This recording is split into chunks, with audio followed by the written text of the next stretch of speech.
pembahasan kita tentang bahagia dunia akhirat nih. Kalau tadi di awal saya sudah bertanya ke Ude ini doa sapu jagat, Ude ini sebenarnya apa sih doa sapu jagat itu gitu kan? Dan seperti apa gitu? Kalau penyebutan, pelafalan yang umum disebut sapu jagat, saya sendiri wallahu alam dari mana itu asal kata-kata tersebut ya? Gitu ya. Memang adanya seperti itu. Adanya gitu. Kalau bicara mengenai doa kebaikan dunia dan akhirat, ya mungkin istilah itu maksudnya kepada ranah kita ingin mendapatkan kebaikan dunia dan akhirat ya. Doanya yang tercantum di surat Al-Baqarah ayat 201 yang suka kita baca ya. Jadi kita meminta kepada Allah hasanah. Apa sih itu hasanah? Hasanah itu kebaikan, kesuksesan, keberhasilan gitu ya di dunia, dan kebaikan, keberhasilan, kesuksesan juga di akhirat. Jadi kita minta ke Allah jangan sampai kita pengen hasanah di dunia saja, jangan. Sedangkan di akhirat gimana nanti aja, jangan. Kita harus jadi doa itu harus ideal, Kak. Minta doa itu harus ideal. Kita ingin mendapatkan kebaikan dunia dan akhirat. Kemudian apa sih ukuran dari seseorang mendapatkan hasanah di dunia, hasanah di akhirat? Kalau kata Al-Qasim Abu Abdurrahman, kalau orang ingin mendapatkan hasanah fid dunia, hasanah fil akhirah, ada 3. Man u'tiya qalban syakiron. Barang siapa yang diberikan oleh Allah qalban syakiron, hati yang selalu bersyukur. Wa lisanan dzakiron, lisan yang selalu berzikir. Wa jasadan sobiron, jasad yang senantiasa bersabar. Faqad utiya fid dunya hasanah wa fil akhirati hasanah wa wuqiya adzaban nar. Maka dia akan mendapatkan kebaikan di dunia dan kebaikan di akhirat dan akan terhindar dari siksa neraka. Jadi 3 ukuran kebahagiaan dunia dan akhirat menurut Al-Qasim Abu Abdurrahman. Jadi hati yang bersyukur, bisa dilihat ya sebetulnya. Sangat. Hati yang selalu bersyukur, lisan yang selalu berzikir, dan jasad yang selalu senantiasa bersabar. Jadi memang itu ketika tadi doa sapu jagat itu adalah Robbana atina fid dunya hasanah wa fil akhirati hasanah wa qina adzabannar. Begitu deh ya. Betul.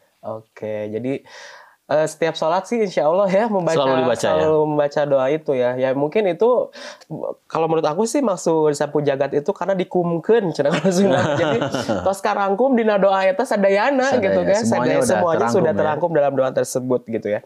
Nah, kemudian tadi tanda-tanda orang yang memang dia bahagia di dunia, bahagia di akhirat gitu ya.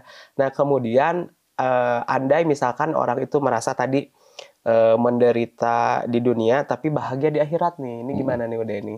Jadi maksudnya ya kok bisa gitu, maksudnya di apa ya yang menyebabkan orang itu kalau di dunia sih dia menderita gitu, ada penderitaan, tapi kenapa bisa di akhirat dia jadi mendapatkan kebahagiaan nih? Ini gimana? Ya namanya ada kuncinya, manusia gitu? Tentu kita itu pengennya mendapatkan kebaikan di dunia dan di akhirat. Tapi kan tidak semua orang mendapatkan kebaikan di dunia lantas ketika berpulang ke rahmatullah dia mendapatkan kebaikan di akhirat. Kenyataannya ada orang yang sayyi'ah di dunia. Maksud sayyi'ah di dunia itu, menderita di dunia itu, harta nggak banyak, rumah juga kalaupun punya sangat sederhana. Rumah sangat sederhana, sisi solokan. Rumah sangat sederhana sekali. Rumah sangat sederhana sekali, sisi solokan gitunya. Berapa sih tipe berapa? Tipe 21 juga enggak lah. Tipe ting mungkin ya. Bahkan ada juga yang lebih menderita lagi, nggak punya rumah. Ya, ada sih punya rumah tapi di kardus gitunya. Tapi dengan dia nggak punya rumah, dia mungkin ngontrak sana sini kemari, kesana kemari, nggak membuat dirinya lupa kepada Allah. Nggak apa-apa, saya nggak punya kendaraan, Ustadz. Allah masih berikan kepada saya kaki. Dia tetap aja melangkahkan kaki ke masjid meskipun jauh masjidnya. Nggak apa-apa, saya nggak punya uang, yang penting saya masih punya iman gitu ya. Tetap dengan iman kan dia nggak membuat dirinya lupa kepada Allah dan nggak buat menghalalkan segala cara. Kalaupun nggak punya uang ya bismillah, minta kepada Allah sambil dia berikhtiar. Persoalannya kan Kak, ada yang kerja seharian Kak, pergi pagi pulang pagi gitu ya. Tapi ternyata rezekinya memang segitu, takdirnya segitu. Gak membuat rezeki yang dia dapatkan segitu dengan usaha dan ikhtiar maksimal, membuat dirinya putus asa, mana sakit teuing geuningannya. Dunia itu hirup teh enggak.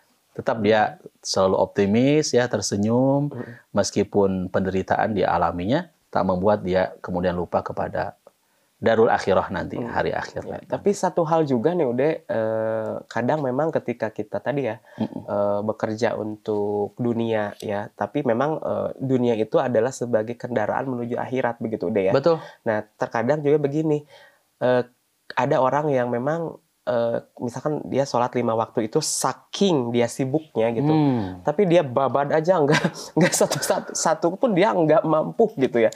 Nah ketika dia melaksanakan itu gitu ya, di sela-sela pekerjaannya, memang rasanya bakalan beda gitu. Gitu.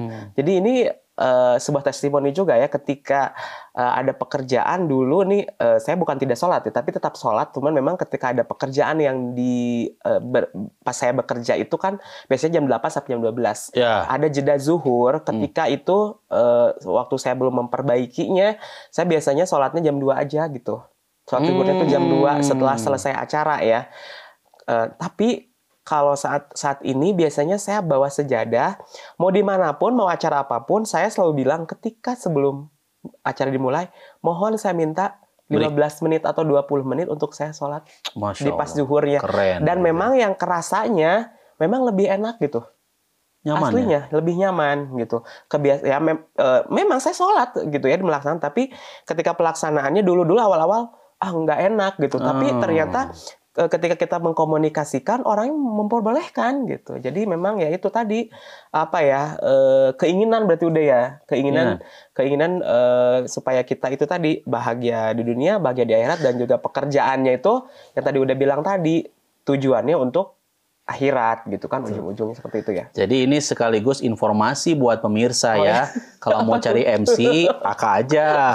MC wedding ya, pernikahan. Atau MC apapun, Aka. Kenapa? Karena beliau mengutamakan sholat. Masya Allah. Jadi biar berkah acaranya. Masya Allah, luar biasa. Buktinya tadi sholat dulu kan. Ya ini istilahnya kan tadi nyambung. Ini kan misalnya testimoni. Betul. Mudah-mudahan bukan saya ria, tapi mudah-mudahan bisa dilaksanakan apapun pekerjaannya gitu kan. Sholat tetap tepat waktu gitu, dicobain bener-bener beda gitu. Saya juga kan cerita kalau dulunya kan nggak seperti itu, tapi saya cobain ternyata Masya Allah luar biasa. Luar biasa, keren.